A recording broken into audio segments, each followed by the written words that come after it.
Well, and even what you said there made me think of,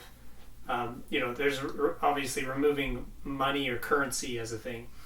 But then there's the next idea people usually go to is the trading system, or like, I trade this for that, or whatever, which is just barely, like, that's still within this paradigm still in the paradigm of people being like dysfunctional and not united. Like I never really fully clicked like it did just now for me to think like the closest, like, and then you can't go into things like there are so many words for different,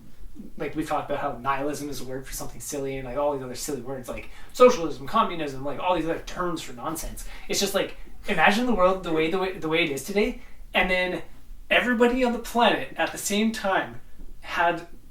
just clued in, or it was just like a snap and God was like, ha, and then everyone realized that this whole time,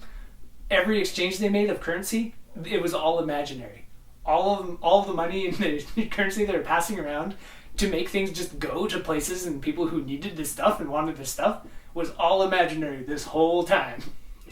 And then everybody would be like, whoa, the whole world functions if we just, I need food, I'm going to go to this place and get food. And before, I was imagining that I did this thing to get something, so I could give it here to get something, but really, I would just go do that thing because they need it, and then I go here and get that thing because I need it, and the whole world. But of course, you need the intelligence level of people to rise of it, which is on the way. But there's no better way of doing that than just everything that has happened,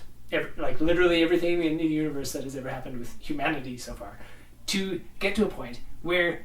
this is like the obvious inevitability is people do develop intelligently enough over and over and become more united in every possible way, and that's where we are headed eventually.